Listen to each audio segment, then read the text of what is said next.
Hello जय हिंद दोस्तों। और आप लोग कैसे हैं? मैं उम्मीद करता हूं कि आप लोग ठीक होंगे। डीएसएसबी में अलग अलग पोस्ट की वैकेंसी आई हुई है। एलडीसी, जूनियर असिस्टेंट, स्टेनो और अदर पोस्ट की वैकेंसी आई हुई है। इस वीडियो में हम डिस्कस करेंगे कब से फॉर्म फिल किया जाएगा, फॉर्म का प्रोसेस क्या है, सिलेक्शन प्रोसेस क्या है और उसका सिलेबस क्या है। हर एक चीज को स्टेप बाय स्टेप डिस्कस किया जाएगा। क्या एक स्टूडेंट एक ही फॉर्म को फिल कर सकता है या अलग अलग डिपार्टमेंट को फॉर्म डाल सकता है, इस चीज को भी हम लोग डिस्कस करेंगे। ठीक है, तो फिर हम लोग स्टार्ट करते हैं।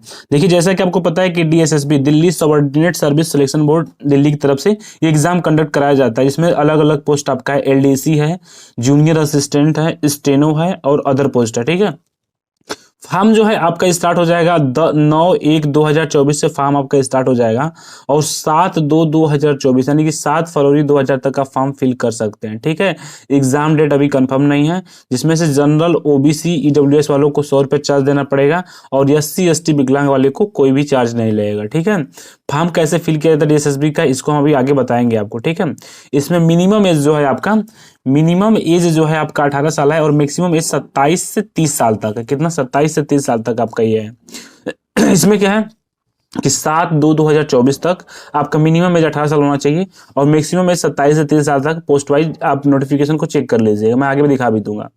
इसमें किस किस पोस्ट के लिए कितनी कितनी वैकेंसी है, क्या क्या क्वालिफिकेशन है, इस चीज को हम लोग डिस्कस कर लेते हैं। इसमें क्या है, ग्रेड 4 जूनियर असिस्टेंट 1672 पोस्ट है, जिसमें 10+2 यानी कि इंटरमीडिएट 10+2 पास होना चाहिए। और टाइपिंग आपके पास, अगर इंग्लिश टाइपिंग है तो आपके 35 वर्ड पर मिनट होने चाहिए, अगर हिंदी टाइपिंग है तो आपको 30 मिनट पर वर्ड होने चाहिए। और एज आपका है 18 से 27 साल तक। ये आपका ग्रेड 4 जूनियर असिस्टेंट की का पोस्ट था और ये क्वालिफिकेशन है। आगे हम लोग स्टेनोग्राफर को देख लेते हैं। इसमें टोटल 183 सीट है, जिसमें से क्वालिफिकेशन क्या है, 10+2 है। Typing English 80 word per minute, Hindi short hand 80 word per minute, दोनों में से कोई एक आपका होना चाहिए। 35 वर्ड पर मिनट टाइपिंग होना चाहिए, हिंदी या इंग्लिश। इस चीज को आप लोग देख लीजिए। बाकी क्या है, एज लिमिट 18 से 27 साल तक है। एलडीसी लोअर डिवीजन क्लर्क, जो कि काफी, इसमें काफी ज्यादा फॉर्म भरा जाता है, क्योंकि इसमें नॉर्मल क्या है 10+2 है और आपके पास इंग्लिश और हिंदी टाइपिंग होनी चाहिए। और जो कि अगर आप इंग्लिश टाइपिंग है तो 35 वर्ड पर मिनट और हिंदी टाइपिंग है तो 30 वर्ड पर मिनट होना चाहिए। जूनियर स्टेनोग्राफर, जो कि जूनियर स्टेनोग्राफर का सीट 20 है, जिसमें 10+2 क्वालिफिकेशन है। अगर आपकी स्पीड, शॉर्ट हैंड स्पीड जो है 80 वर्ड पर मिनट और 40 वर्ड पर मिनट होनी चाहिए। ठीक है ना, इसके बीच का मतलब मैक्सिमम मिनिमम जो होता है ये होना चाहिए। एज क्या है आपका 18 से 30 साल तक है। फिर जूनियर असिस्टेंट 40 पोस्ट है, इसमें क्या है 10+2 है और इसमें आपको टाइपिंग चाहिए, English typing 35 word per minute, Hindi typing 30 word per minute. Age जो है 18 से 27 साल तक है। फिर उसके बाद से क्या, सिर्फ स्टेनोग्राफर के लिए पोस्ट है 14 यानी कि 10+2, English typing 80 word per minute और 80 word per minute in short hand. ठीक है, ये आपका है। और 35 वर्ड पर मिनट मिनिमम जो भी उसका क्राइटेरिया होता होगा ये है। इसमें क्या है, एज लिमिट 18 से 27 साल तक है।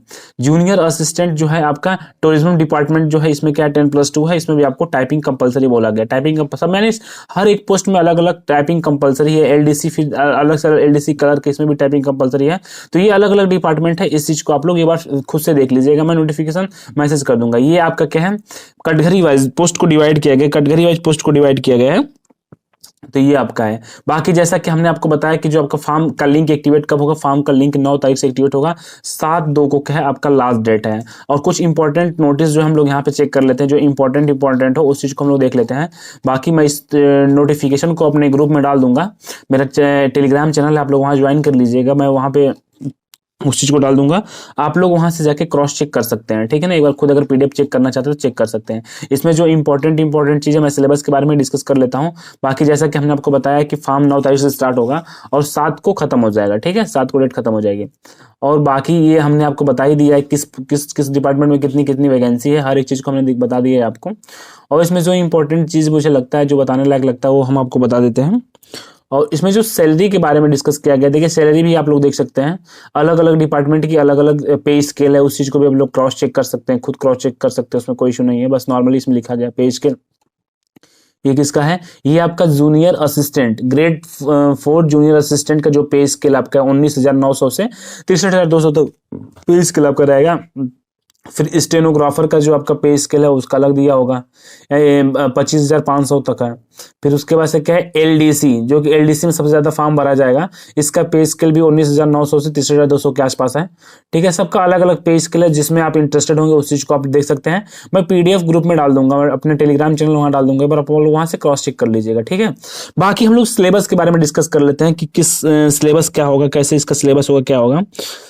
इसमें क्या है, इसका रिटन पहले आपका क्या है, पहले आपका रिटन पेपर होगा, फिर उसके बाद से टाइपिंग होगी, फिर डॉक्यूमेंट वेरिफिकेशन, फिर फिजिकल होगा, यानी कि फिर उसका मेडिकल होगा। ठीक है, यानी कि इसमें रिटन सिलेबस, रिटन का जो सिलेबस है उस सिलेबस को हम लोग एक बार देख लेते हैं। देखिए सिलेबस में क्या है, 200 क्वेश्चन रहेगा, 200 नंबर का रहेगा। एक सेकंड बस आप लोग, ये मैं बताता हूँ सिलेबस कहाँ पे है इसका। ये क्राइटेरिया तो हम लोगों ने डिस्कस कर ही लिया है। हाँ, आप देखिए हम लोग अब यहाँ पे आते हैं। इसमें क्या है आपका एक जो फर्स्ट पेपर है, यानी कि एक ही पेपर इसमें हमको एक ही पेपर है, टायर फर्स्ट। इसमें क्या पहले एक आपका एग्जाम होगा, एग्जाम होने के बाद से टाइपिंग होगी, फिर डॉक्यूमेंट वेरिफिकेशन होगा, फिर उसके बाद से फाइनली आपकी मेडिकल, फिर ज्वाइनिंग होगा। अब हम लोग इसमें चेक कर लेते हैं किस किस डिपार्टमेंट के लिए कितनी कितनी क्या क्या क्वेश्चन रहेगा। इसमें टोटल 200 क्वेश्चन रहेगा। 200 देखिए इसका जो सिलेबस है आपका, इसमें क्या है 200 क्वेश्चन रहेगा, 200 नंबर का रहेगा, 2 घंटे टाइमिंग रहेगी। निगेटिव मार्किंग 0.25 रहेगा। ठीक है, निगेटिव मार्किंग जो दोस्त रहेगा वो 0.25 रहेगा। अब देखिए जनरल अवेयरनेस, जीएस से क्वेश्चन, जनरल अवेयरनेस कितना क्वेश्चन रहेगा, जनरल अवेयरनेस से 35 क्वेश्चन रहेगा, रीजनिंग से 35 क्वेश्चन रहेगा, हिंदी से 35 क्वेश्चन रहेगा, मैथ से 35 क्वेश्चन रहेगा, और इंग्लिश से 35 क्वेश्चन रहेगा, और कंप्यूटर से 25 क्वेश्चन रहेगा।